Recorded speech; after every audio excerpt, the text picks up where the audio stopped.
This is DateLine. Headline breaking news with a little snark thrown in.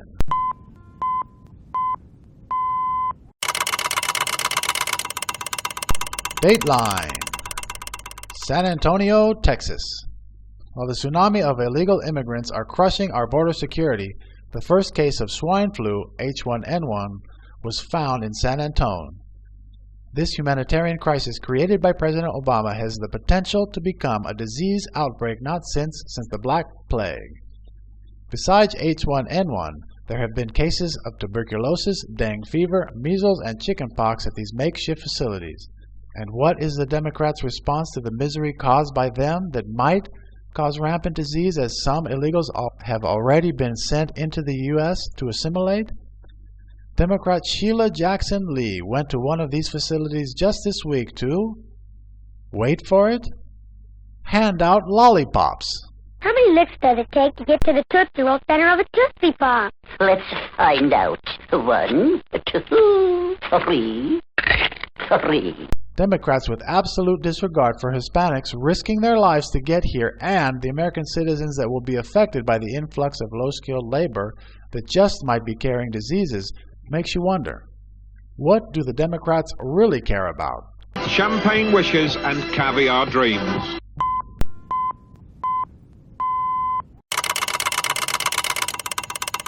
DateLine. Hollywood. Joan Rivers this week said out loud what many have whispered back in Chicago about Barack Obama's not-so-straight-and-narrow private life. When asked if America will ever see the first gay president, she said, "We already have it with Obama." But the Queen of Snark wasn't done there. She said this about the First Lady. No, Michelle is a transgender. We all know. Now, we here at Ascend Conservatism do not comment on such things. Okay. But the fact that Michelle Obama looks a lot more butch than the POTUS makes you wonder, who wears the pants in the East Wing? A lot of people say, what's that? It's Pat. A man or a sir, accept him or her, for whatever it might be. It's time for androgyny. Here comes Pat.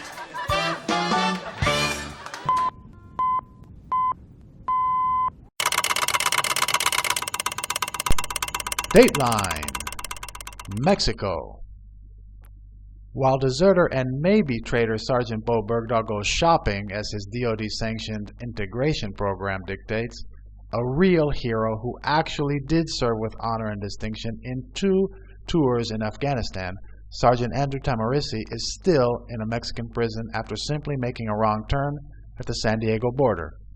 President Obama and the worthless Secretary of State John Kerry have done nothing to expedite his release, even though there is audio and video evidence that it was a mistake, like Andrew has said all along. On top of it all, Obama is breaking another law by not fighting for Andrew's release.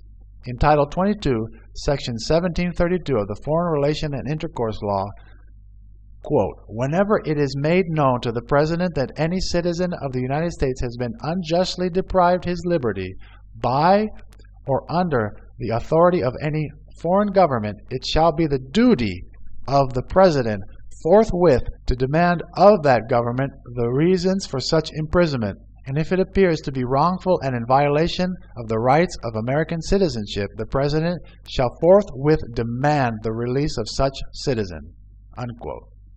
Even though on their own White House website for petitions, over 100,000 signatures were recorded demanding President Obama's attention on Andrew's case, there has been nothing from Obama. What could possibly be more important than following law and demanding Andrew's release? 4! 4! Watch where you're headed! Well, I yelled 4, you idiot. That's what 4 means.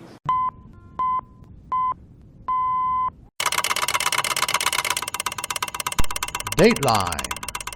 Health and Human Services. With a bombshell of a report out by HHS Inspector General, the already shady enrollee numbers of Obamacare have just been exposed as an all-out fraud.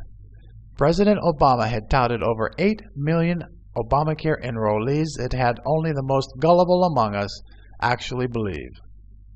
Now, the independent IG found that there could be an upwards of 1.3 million of those who actually did enroll that may not be lawful U.S. citizens. Say what?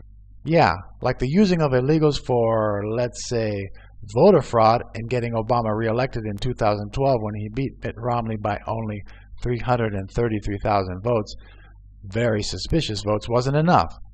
We gotta stack the books with illegals just for a PR stunt about the success of the Unaffordable Care Act's enrollee numbers. That's a line, that's a line, that's a line. And the IG also found that $70 million was already lost in Medicare overpayments to suppliers of durable medical equipment. What do you want to bet that those suppliers are Democrat donors?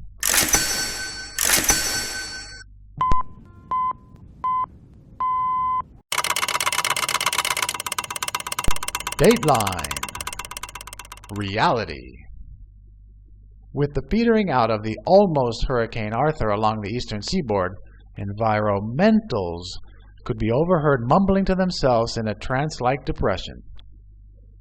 They are beside themselves with grief that their global warming / climate change / hoax's latest great hope for death and destruction faded into the sea like their hopes of ever being taken seriously again.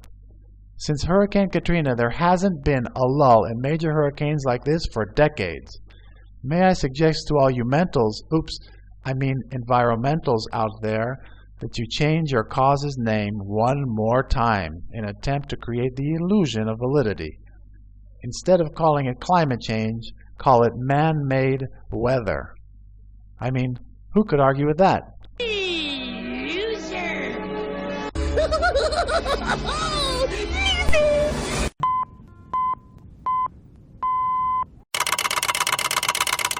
And that's DateLine for this day, July 7th, 2014.